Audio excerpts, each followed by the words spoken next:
Hey everyone, Chris, the Thrift Shop Hustler, with another What's Sold on eBay video for you today. Hope everyone had an amazing holiday season and the New Year's just around the corner. So we're going to be coming out with our top 10 items sold in the month of December next week. So stay tuned for that. Speaking of which, definitely go and check to make sure you're subscribed and the bell is clicked. We've had a couple messages that YouTube, for whatever reason, they had a purge recently that they have unsubscribed a lot of people from different channels. So just make sure that you're subscribed to my channel if you were before. Make sure they didn't do that. And if you had the bell clicked, make sure that is clicked. They removed a lot of people for whatever reason that YouTube does this every so often. And I was getting a message that I was one of our followers was unsubscribed, and I guess it's a major thing that's going around with YouTube. So definitely go and check that out. I definitely appreciate everyone tuning in and everything like that. Lots of crazy stuff going on this year. I did take a break. I was going to retire a little bit, and I did take a little bit of a break. So we'll kind of ease back into this. I'm not going to be doing a bunch of videos like I was before, but definitely check out the Patreon stuff where there's going to be some exclusive stuff there.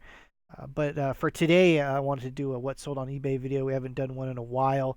There's some really cool stuff in here, some bolos to definitely learn about.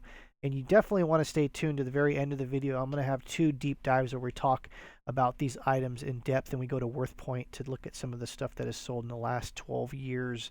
So definitely check that out. Up first, we have this Norman Rockwell Runaway print. The Runaway is the title of this print. This was an amazing print. Two really amazing Norman Rockwell pieces were donated. These are prints. These aren't original paintings. Original paintings would go for hundreds of thousands of dollars, if not more than $1 million. There's Norman Rockwell's signature in pencil, as you can see there. Great signature. Now, some of you might not know what this is, and I'm going to tell you what this means in the print world. AP means artist proof. Usually there's a small run of these, maybe even one of these. I'm not exactly sure how many runs of this particular artist proof prints were, but if you see AP, usually that means artist proof 99.9% of the time. And it's up to the artist however many they want to print.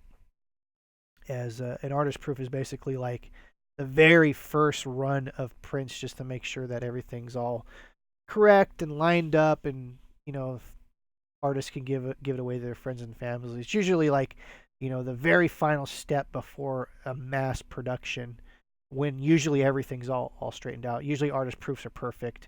There's nothing wrong with them. But for your information, that's definitely what this. This did have a little bit of damage from storage in the back. The print was actually still pretty nice. And I did take this apart and roll it up and shipped it in a roll, or a tube, I should say. This sold for $1,400. We try to get $2,500 for it because it's probably worth $2,500. But this is eBay. The frame had a little bit of damage to it. We were happy to get $1,400, to be honest, for this piece. It's a great piece. Probably one of Norman Rockwell's most iconic imagery. I think the Thanksgiving one is probably his most well-known one, and some of his original works go for hundreds of thousands of dollars. I think even some of Norman Rockwell's original stuff is going for over $1 million now. So if you invested in this guy back in the 70s and early 80s, I forget when he passed away. I think he passed away in 1987. I could be wrong, but these pieces are amazing. This piece I think is from the late 70s, early 80s. I'm not exactly quite sure. I know that it's definitely probably in the in the late 70s, but I'm not exactly sure. I did do a bunch of research. This was sold actually a few months ago. We're going over some stuff as we're seriously backlogged here, but definitely look out for this kind of stuff. You could still find this stuff at Goodwill. Surprisingly, people don't care about art in Goodwill. So as a pro tip, start to learn a little bit more about art. Go to the art section at Goodwill's. And if you look at the stuff at garage sales and estate sales, even estate sale people don't know everything about art. But I will say estate sale people are more knowledgeable about art than regular Goodwill employees. So that's definitely something to be looking out for. Next up, we have this hip hop album lot. I forget how many. I don't even remember if I even counted how many were here. And some of these actually sold very well by themselves. I think this nerd one with this gorilla was selling anywhere between $15 and $20, and then just the rest of them. And I didn't want to deal with all these, so I basically locked them up. This sold for $81.01. This is what we usually do. We get a bunch of records into the thrift shop.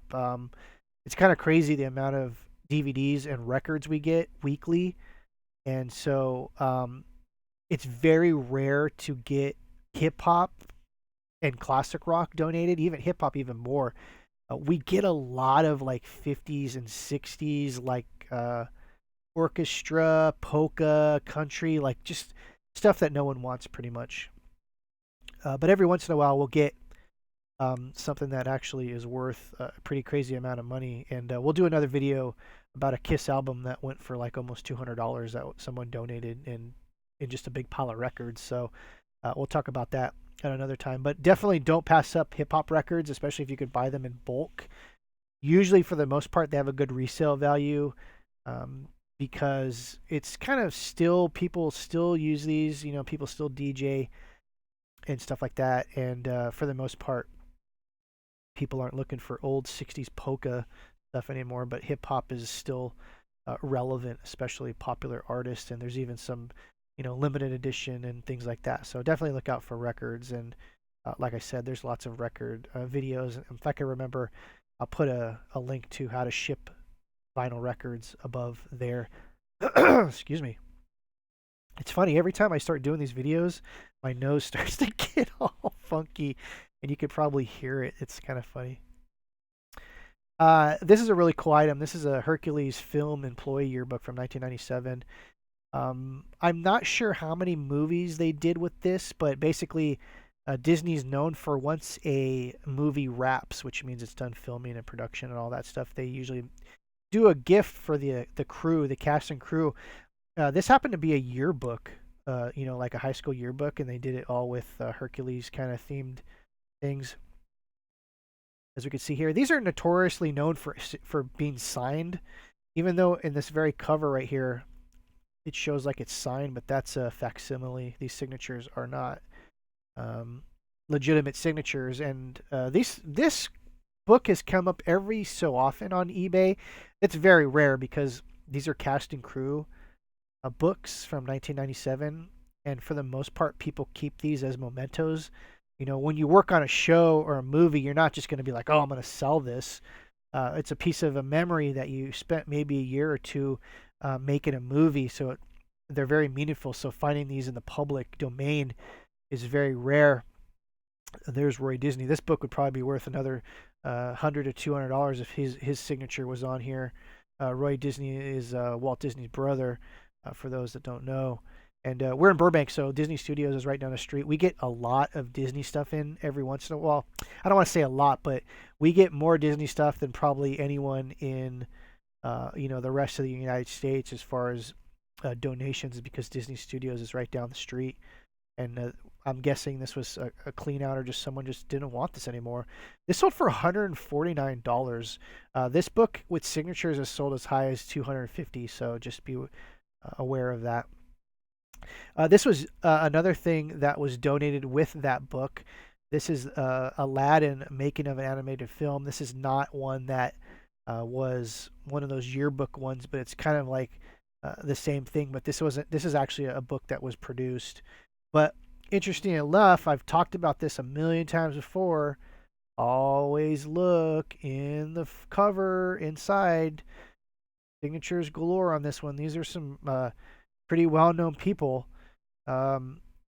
Most of you probably don't know any of these people.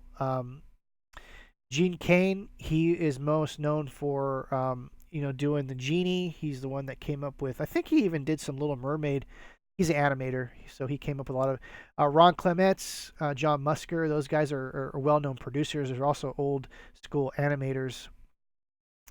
And Erik Goldberg, he's actually very well known. I think he's the one that was doing. He worked on a lot of Bugs Bunny cartoons, and he did a lot of stuff for Warner Brothers before he started working for Disney, and I think he's done a lot of other stuff too.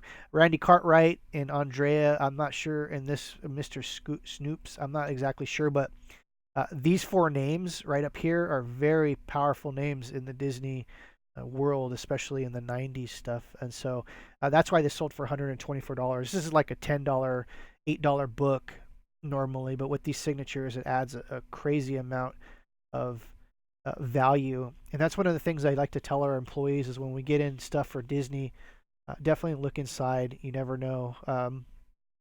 This is probably like the seventh or eighth book we've received that has been signed, because I used to I used to shop at the shop that I work for now, and I used to find these all the time, and so I'm just kind of passing along the information to you.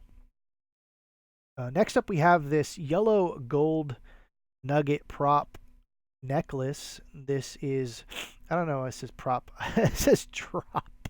I was thinking about the Disney stuff and the props. This sold for $235. I'm just showing you guys gold is the fastest selling thing you're ever going to list on eBay. Try to get spot value. What spot value is basically the purity of the gold versus the weight. You can calculate that. There's tons of calculators just by searching gold price calculator on Google. And this sold above spot at 4.58 grams. At 14 karat. Of course, ideally you want to find 24 karat, which is very rare to find, by the way. Usually jewelry is 14 karat gold. There's also some 10K gold when you're dealing with class rings and things like that. 18 karat gold's pretty rare, though. You can still find some of that stuff every once in a while, but if you're going to find gold, it's mostly going to be 14 karat. 24 karat is pretty close to pure gold. And so it's going to add a crazy amount of value if you can find 24 karat gold, anything. So, and the price fluctuates throughout the year. So sometimes gold's worth a lot. Sometimes it's worth, still a pretty good amount, but not as much as it used to. It's like a stock. Silver and gold go up and down throughout the year. It's a precious metal. So if you're looking to just kind of get some cash and you're like, well, I need to sell something, and get some quick cash, usually gold and silver is the way to go. Gold for us sells within 24 hours when we list it if the price is competitive. You're not going to try to get something that's twice as much as the gold value. With gold, it's not going to sell. But if you can price it right around spot value, you're going to sell it almost instantly. Next up is our first deep dive. We're going to talk about this Martha by mail, the very famous Martha Stewart. She's kind of has I think she had like a mail-in catalog or something like that in the late 90s or early 2000s, something in that area. But I wanted to let you guys know that Martha by mail Jadette stuff is worth a pretty crazy amount of money if you can find it. There's like tea glasses and coffee cups and things like that. This one happens to be a cake stand. Now, it didn't have a lid or anything like that, but this was in mint condition. This sold for $200. And if you take a deeper look at the Martha by mail in Worth Point, you can see there's some crazy price stuff. Now, the thing you really want to look for is the copper cookie cutters. For whatever reason, they go for a crazy amount of money, and it's all Martha by mail. They're usually stamped Martha by mail. You got the Noah's Ark one. And I'm just blown away. Here's a stack of those cake ones. There's 3 of them. Here's the Jadette bowls. So this is stuff to look out for at estate sales and garage sales, because people think like, oh, we paid like, I don't know, $30 or $40 for these cookie cutters, but they've gone up crazy amount of money over the years because they're so rare, and people these are very sought after by bakers and people that actually make cookies and things like that. I don't know exactly why these go for so much, other than the fact that they probably weren't made in any substantial quantity. And of course, the Jadette is very popular right now with the retro 50s and mid-century modern decor. People are still going ape shit over modern mid-century stuff. So definitely check that out. Next up, we have the Skateboard from Erik, Ellington, is Death Wish. This is not a Pal Peralta. Pal Peralta is known for that, that sword and the skull. and they did some banana ones in the 90s. Anyways, we get in skateboard stuff every once in a while, and this happens to be a brand new sealed one, and this sold for $74. We're going to take a little bit of deep dive. You know, skateboards is one of my specialties. I know a lot about skateboarding because I was a skateboarder in the 80s and the 90s, so I actually lived through all this stuff. And the early 90s was an interesting time for skateboarding because it was pretty much like the death of skateboards. You know, between 1988 and 1992, skateboarding was pretty much a dead kind of hobby sport. It wasn't really a sport back in those days. And there was a transition between the big boards of the 80s and the little skinny boards we have now. You could see they're kind of bulbous in a way, but they kind of have the new school shape. You know, like this would be an 80s version of a skateboard right here, this kind of big bazooka-y shape. And then this would be the current modern day skateboard that we all know and love.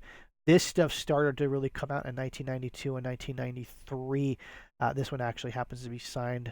And so what I'm saying is if you ever come across skateboards at garage sales or estate sales, definitely take a second look. Some of them are worth thousands of dollars, like literally thousands of dollars. These aren't the best examples though. If I just take out, you know, 90s and just do skateboard here in Worth Point, you know, there's, you know, you could see some of this stuff worth, you know, these are kind of weird because these are artist ones. These aren't really true stuff that you're gonna find, but you know, like, um, you know, this kind of old school stuff, brand new from the 80s, is going to go for crazy, crazy amounts of money. So definitely look out for those and definitely check that out. And I think we're going to open up a special Patreon tier where you can have all access to me.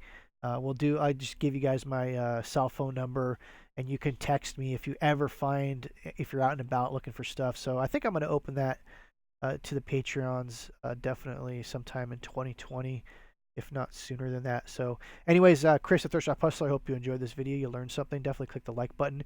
If you have any questions, definitely leave a comment below. And once again, make sure you're subscribed and the bell's clicked because YouTube did a crazy purge a couple days ago, and it's you know, people are getting unsubscribed from different channels. So definitely go and check out your favorite channels to make sure you're still subscribed to them, and we'll see you next time. Take care.